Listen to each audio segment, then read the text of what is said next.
नमस्कार दोस्तों आज एक बहुत महत्वपूर्ण मुद्दे पर बात करने जा रहे हैं जो सीधे हमारे 78 लाख ईपीएस 95 पेंशनरों से जुड़ा है।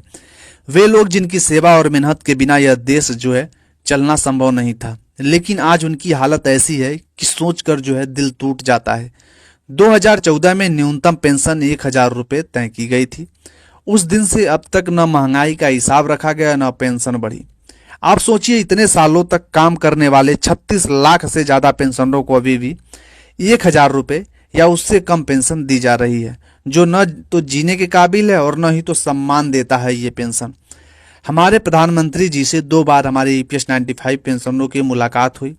सांसदों को मिलकर ज्ञापन दिए गए, धरना दिया गया, लेकिन मिला क्या?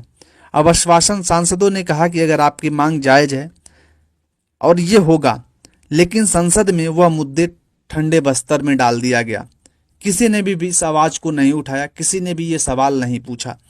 दोस्तों, क्या यही सही है कि नेताओं को लाखों को पेंशन मिले और जिन लोगों ने 30 से 35 साल देश को सेवा दिया उन्हें 1000 रुपये में जीवन बिताना पड़े? धनखड़ साहब जैसी हस्तियों को 3-3 पेंशन मिल सकती है, लेकिन हमारे बुजुर्गों को उनकी मेहनत की कमाई से वंचित किया जा रहा है। 4 और 5 अगस्त को दिल्ली के जंतर मंतर पर एक बड़ा आंदोलन हुआ था। कई सांसद आए थे, उन्होंने वादा किया था, लेकिन उनकी बातों का कोई असर नहीं दिखा और कोई भी मीडिया, उन्होंने हमारा संघर्ष और हमारी आवाज को नजरअंदाज किया। हमें अब और इंतजार नहीं करना चाहिए, हमें अपनी आवाज को बुलंद करना पड़ेगा। हम न्याय की मांग कर रहे हैं, इंसाफ की मांग कर रहे हैं और ये मांग हमारी जायज है। हम न्यूनतम पेंशन 7500 रुपये करा जाए, इसकी मांग कर रहे हैं। महंगाई भत्ता साथ में जोड़ा जाए, मुफ्त मेडिकल सुविधाएं मुहैया कराई जाए।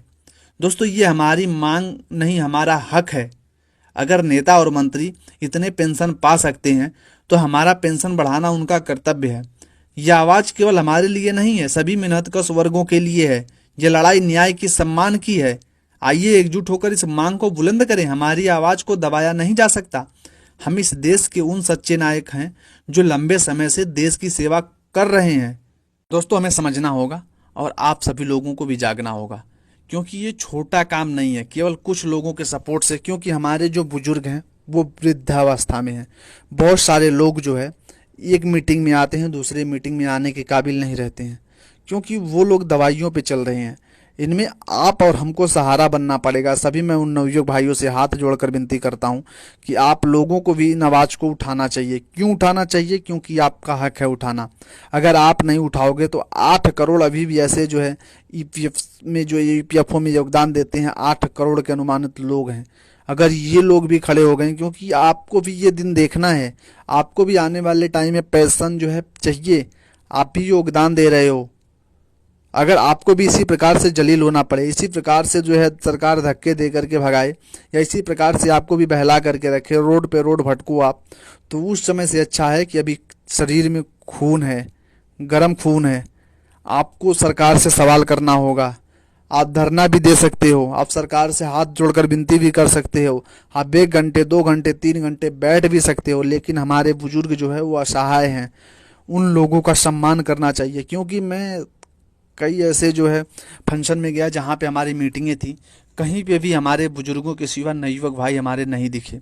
और अगर आप लोगों का सहयोग नहीं मिलेगा तो हमारे बुजुर्गों की ये दयनीय स्थिति आज 10 वर्षों से चली आ रही है और आगे भी चलती जाएगी। क्योंकि बहुत सारे लोगों को तो अभी पता भी नहीं है कि ये क्या चीज़ है और किस चीज़ पे हम बात कर रहे हैं। इसीलिए जब से हम लोगों ने वीडियो, हमारे बहुत सारे यूट्यूबरों ने जब वीडियो बनाना चालू किया, तब जाकर के लोग जागृत होना स्टार्ट हो गए। अब लोगों को पता चल रहा है कि प्राइवेट सेक्टर के कर्मचारी जो हैं उनका कितना बड़ा दुख है। वो लोग भी दुख से गुजर रहे हैं। उन लोगों ने भी देश के लिए क्या क्या नहीं किया है। तो ये सारी चीज़ें अब जो है सामने आ रही हैं। तो दोस्तों, इस पे भी हमें ध्यान देना होगा। और हमारे सारे ईपीएस 95 पेंशनरों से मैं अपील करूंगा कि आप लोगों को भी एक बार और जोर लगा करके हमारी मांगों को स्पष्ट रखना होगा।